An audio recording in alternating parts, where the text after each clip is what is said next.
Cendrillon.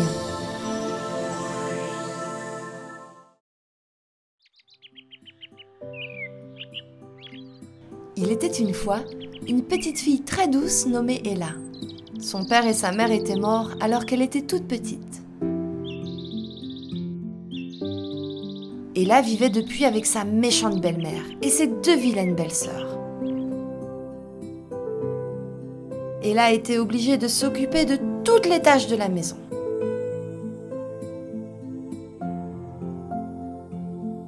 Nettoie la cheminée, dépoussière les étagères, repasse mes vêtements. Ella était toujours couverte de poussière et on la surnomma donc Cendrillon. Un jour, un prince invita toutes les demoiselles du royaume à un bal donné dans son château. Toutes les jeunes filles étaient impatientes, même les deux belles-sœurs de Cendrillon. Cendrillon voulait également se rendre au bal, mais sa belle-mère se moqua d'elle. « Tu restes à la maison et tu me nettoieras le sol » lui cria-t-elle. Le jour du bal arriva et la belle-mère ainsi que les deux vilaines belles-sœurs laissèrent Cendrillon seule à la maison. Elle était si triste et déçue qu'elle se mit à pleurer.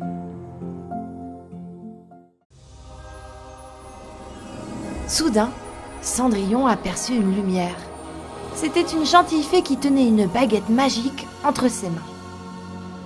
Surprise, Cendrillon lui demanda « Mais qui êtes-vous » ? « Je suis ta marraine la fée. Sèche tes larmes, car je vais t'aider à aller au bal. » « Mais je n'ai rien à me mettre, » lui répondit Cendrillon en larmes. « Je ne peux pas aller au bal ainsi vêtue. » La fée sourit. D'un coup de baguette magique, elle transforma une citrouille en un élégant carrosse, des souris en fiers chevaux et une autre souris en valet de pied.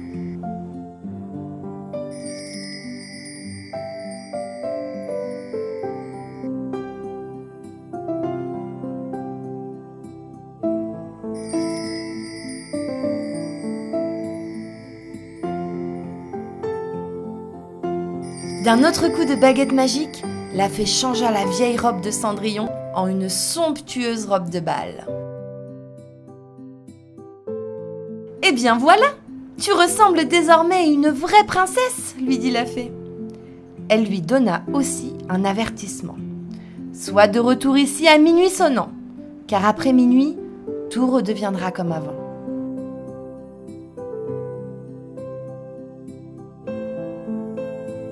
Cendrillon lui répondit « Soyez sans crainte, marraine, je m'en souviendrai. » Et le carrosse partit vers le château.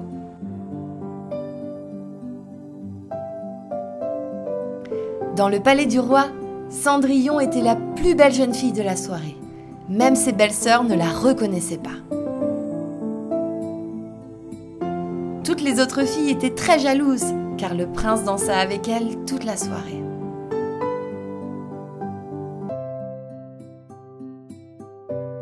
Cendrillon s'amusait tellement, mais tout à coup, l'horloge du clocher sonna les 12 coups de minuit. Elle s'enfuit soudainement, se rappelant l'avertissement de sa marraine la fée. Dans sa fuite, elle égara une de ses pantoufles de verre sur les marches du château. Le prince, déjà amoureux, comptait bien retrouver sa bien-aimée. Il donna des ordres à ses hommes. « Allez dans toutes les maisons du royaume et trouvez-moi la demoiselle à qui appartient cette chaussure. Elle sera celle que j'épouserai. »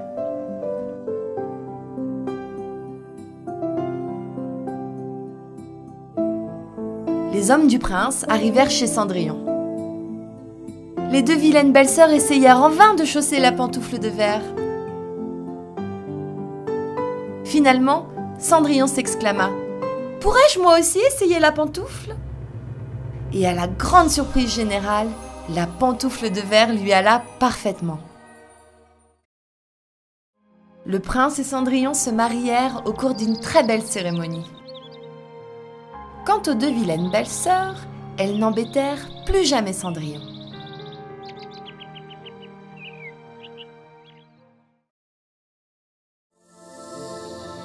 Blanche-Neige et les 7 nains.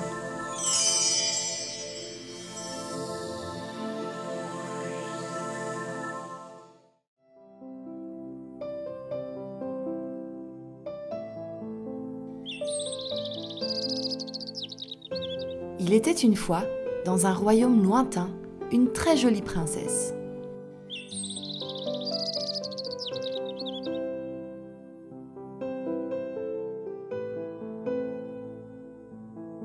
Sa peau était blanche comme la neige, sa bouche rouge comme les roses et ses cheveux noirs comme la nuit. Elle s'appelait Blanche-Neige. Sa belle-mère était une femme très belle, mais elle était aussi une sorcière si fière et si orgueilleuse de sa beauté qu'elle ne pouvait supporter qu'une autre la surpassât. Elle possédait un miroir magique. Quand elle se regardait, elle lui demandait « Miroir, mon joli miroir, qui est la plus belle ?» Et le miroir répondait « Madame la reine, vous êtes la plus belle !» Mais un jour, celui-ci répondit « Madame la reine, vous êtes la plus belle ici, mais Blanche-Neige est encore 1000 fois plus belle. » La reine, si jalouse et en colère, ordonna que Blanche-Neige soit emmenée et tuée dans la forêt.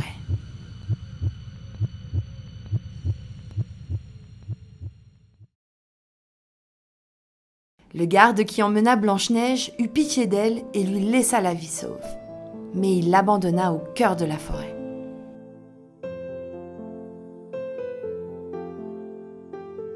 Blanche-Neige marcha seule dans la forêt jusqu'à ce qu'elle aperçoive une étrange petite maison dans les bois.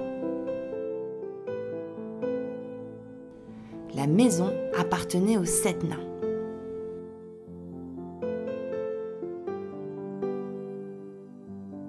Les gentils nains écoutèrent Blanche-Neige raconter sa triste histoire.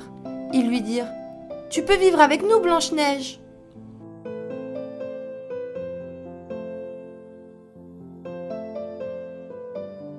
« Oh, merci, dit-elle, je prendrai soin de vous. »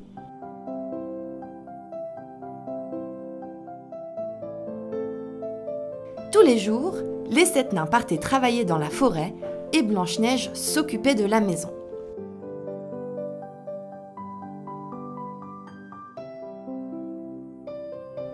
Pendant ce temps, la méchante sorcière continuait de demander à son miroir qui était la plus belle. Mais le miroir lui répondait toujours la même chose. « Vous êtes toujours belle, mais votre beauté n'est pas comparable à celle de Blanche-Neige, elle qui, dans la forêt au loin, est auprès des 7 nains. »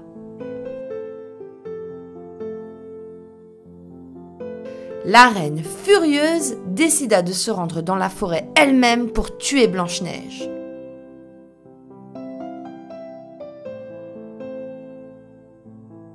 Elle se déguisa en vieille femme, emporta avec elle un panier de pommes empoisonnées et se présenta chez les 7 nains comme vendeuse de pommes.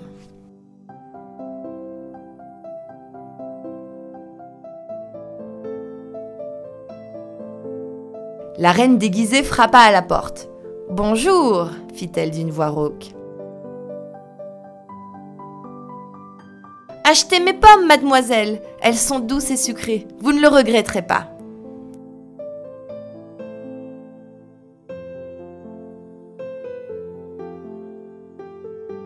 Blanche-Neige avait peur d'ouvrir la porte à une étrangère, mais la vieille femme l'implora. « Regardez comme ces pommes sont belles et rouges, ne sont-elles pas appétissantes ?» Blanche-Neige ne résista pas à la tentation. Elle saisit une pomme, mais aussitôt qu'elle croqua dedans, elle s'effondra par terre.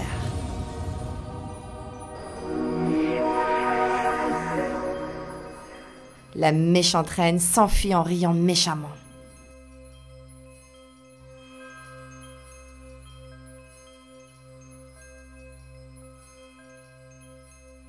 Quand les nains rentrèrent, ils découvrirent Blanche-Neige comme morte.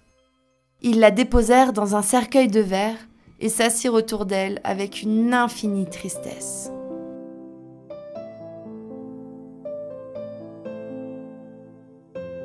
Un jour, un prince s'approcha. Il vit la magnifique Blanche-Neige dans son cercueil de verre et tomba amoureux d'elle instantanément. Il se pencha vers elle et l'embrassa.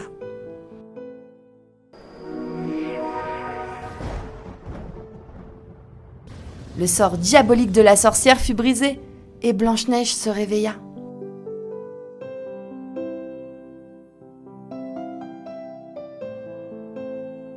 Les nains sautèrent de joie et dansèrent autant qu'ils purent.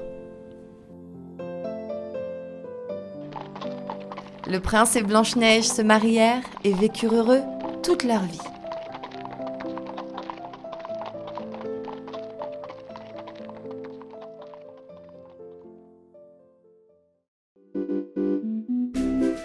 Le cordonnier et les elfes.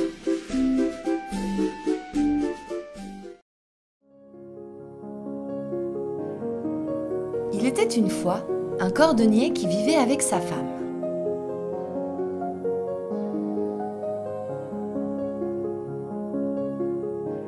Pauvre de lui, le cordonnier n'arrivait plus à vendre ses chaussures et au fil du temps, il n'avait plus d'argent.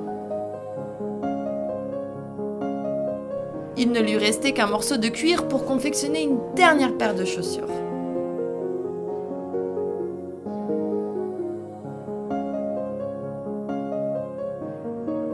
Pour le consoler, sa femme lui dit « Ne t'inquiète pas trop, tout rentrera dans l'ordre bientôt. Laisse le cuir sur la table, tu t'occuperas de ta chaussure demain. Allons nous coucher. »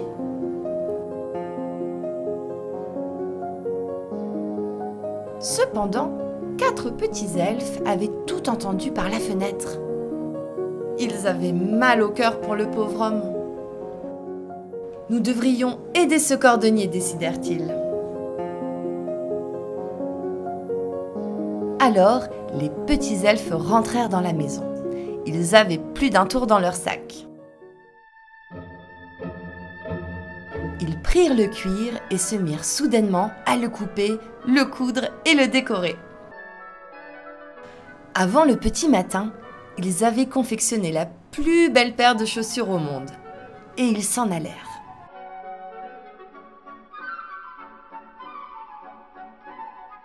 Quand le cordonnier et sa femme se réveillèrent, ils furent émerveillés par la paire de chaussures qu'ils trouvèrent sur la table. « Mais qui a bien pu faire ça ?» se demandèrent-ils. « Elles sont superbes !»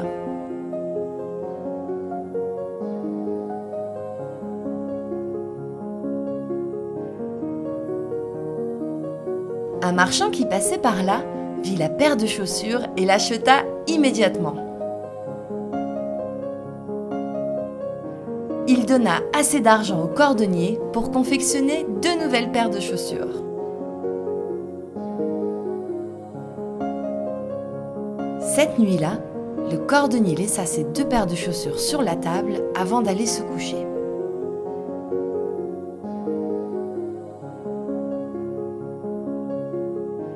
Les elfes revinrent et confectionnèrent 2 nouvelles paires de chaussures encore plus belles que les précédentes. Et cela dura plusieurs nuits. Le cordonnier se réveillait chaque matin avec des souliers toujours plus jolis les uns que les autres. Le cordonnier et sa femme étaient très curieux. « Mais qui sont ces bons amis ?» se disaient-ils. « Nous devrions les remercier pour leur gentillesse. »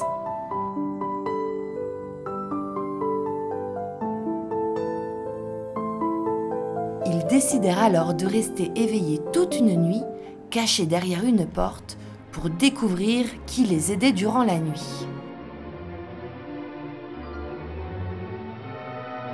Alors qu'ils attendaient cachés, ils découvrirent les petits elfes virevoltant, riant, chantant et cousant si rapidement une nouvelle paire de souliers.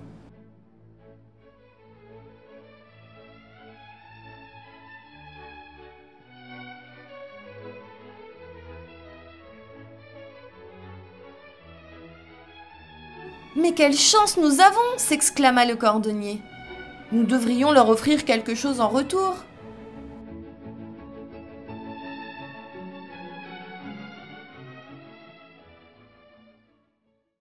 Sa femme eut une idée. Leurs vêtements sont déchirés. Nous devrions leur coudre de nouveaux habits. Ils travaillèrent dur afin de leur confectionner les meilleurs vêtements possibles. Le cordonnier leur créa même des chaussures. Ils laissèrent le tout sur leur table la nuit suivante.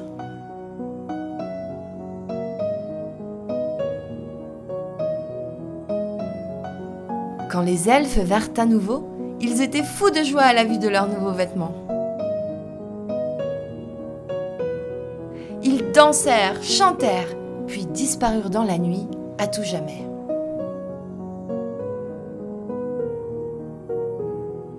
Le cordonnier continua de confectionner les meilleures chaussures en ville. Et cette fois-ci, on lui achetait tout, jusqu'au dernier soulier. Le cordonnier et sa femme n'oublièrent jamais les elfes, car c'est au moment où ils en avaient le plus besoin que les elfes leur apportèrent aide et soutien.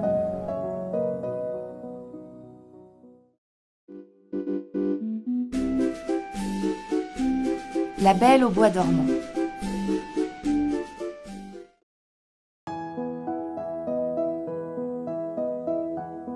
Il était une fois, dans un royaume lointain, un roi et une reine qui s'aimaient tendrement. Un jour, la reine donna naissance à une magnifique petite fille. Toutes les fées du royaume furent invitées pour la fête. Elles emmenèrent avec elles de précieux cadeaux et lui offrirent de nombreux dons pour qu'elle devienne une jolie jeune fille, intelligente et charmante.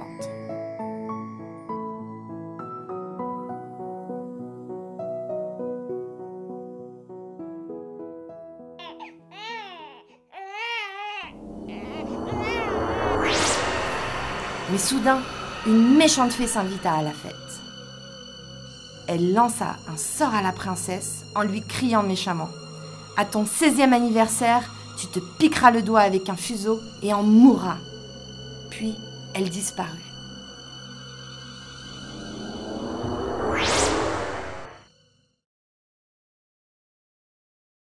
Le château était sous le choc. Une jeune fée s'exclama « Je ne peux pas casser le sort de cette horrible fée, mais je peux vous aider. Quand la princesse se piquera, elle ne mourra pas, mais tombera dans un profond sommeil. Et seul le baiser d'un prince amoureux d'elle pourra la réveiller. »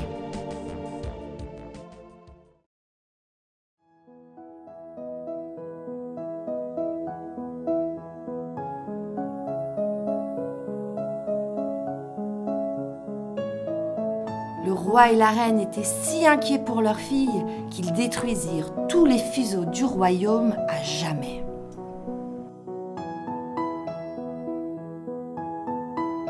Mais ce qu'ils ne savaient pas, c'est qu'un fuseau, lui, n'avait pas été détruit.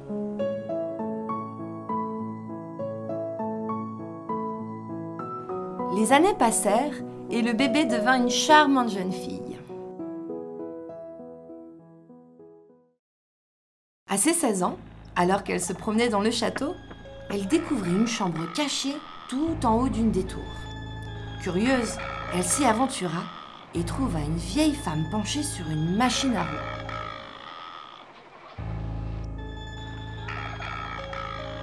« Mais quel est cet objet ?»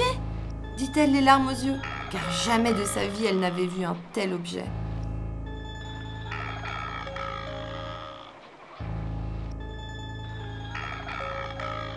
Elle implora « Oh, s'il vous plaît, laissez-moi essayer !»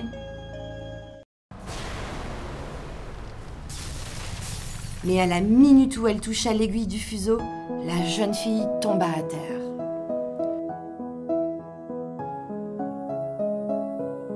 Le sort de la sorcière fit son effet. Le cœur lourd, le roi ordonna qu'on emmène sa fille dans la grande salle pour qu'elle y repose.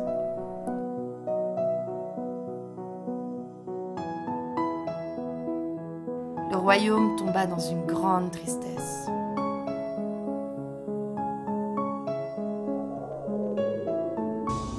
Une jeune fée avait observé toute la scène. Elle pointa sa baguette magique sur le royaume et s'exclama « Que le royaume s'endorme avec la princesse. Ainsi, elle se réveillera auprès des siens lorsqu'un prince viendra la délivrer.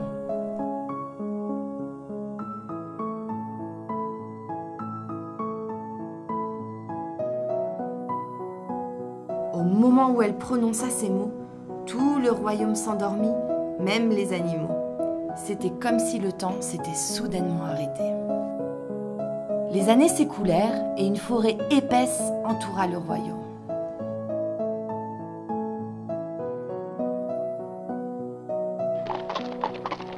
100 ans plus tard, un très beau prince découvrit ce curieux royaume endormi alors qu'il traversait la forêt qui l'entourait.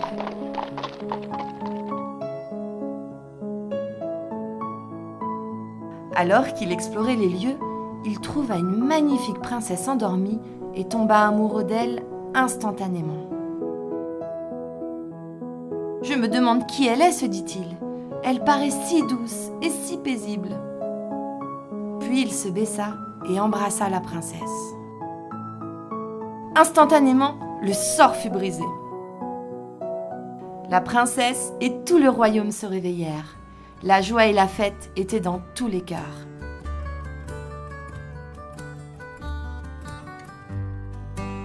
Le prince et la princesse se marièrent et vécurent heureux toute leur vie.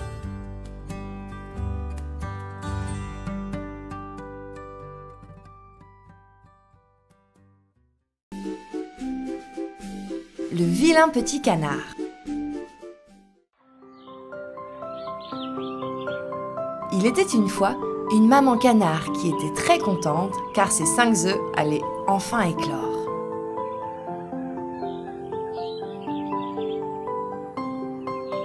Elle regardait ses œufs et comptait un à un les poussins qui s'en dégageaient.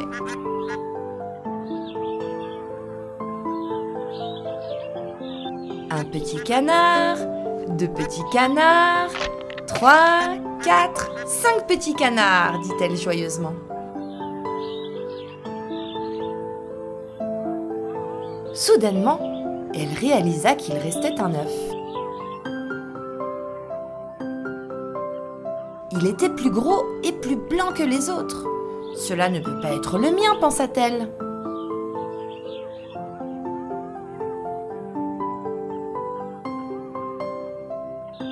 Doucement, l'œuf se mit à craquer et un étrange petit canard sortit de sa coquille. Maman canard fut surprise. Le dernier petit canard était gris et bien plus gros que les autres. « Oh, mais qu'il est laid !» pensa maman canard.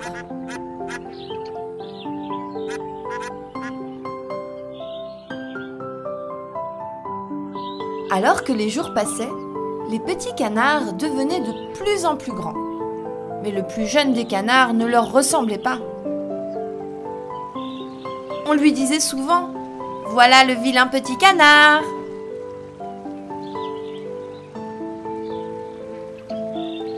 Ses frères et ses sœurs l'embêtaient tout le temps.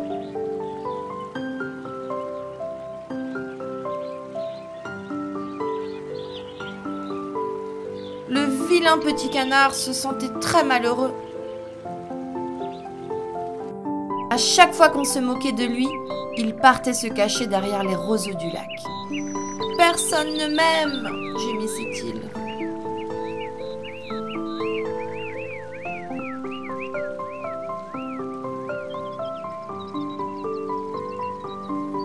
Un jour, le petit canard décida de s'enfuir de la maison.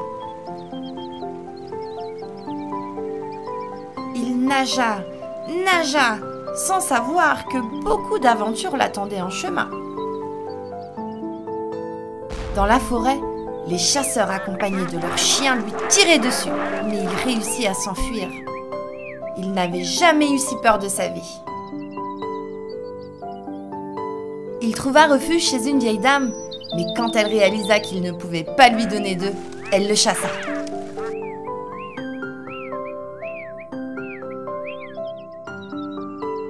Le petit canard vécut près d'un autre lac pendant quelque temps. Mais l'hiver arriva et l'eau du lac gela. Le petit canard frissonnait et tremblait de froid.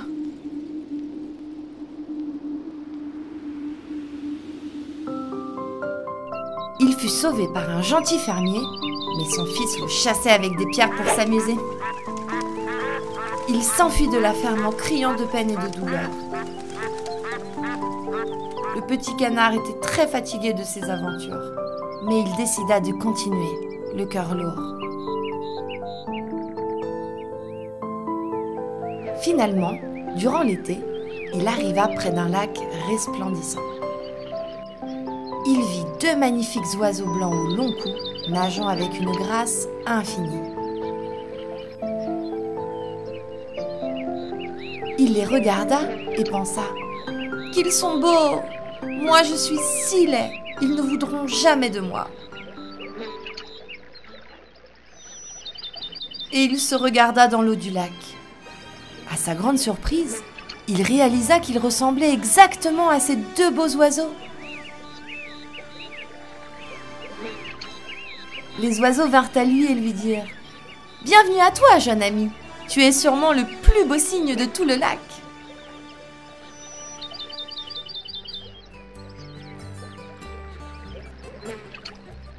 Il réalisa alors qui il était vraiment.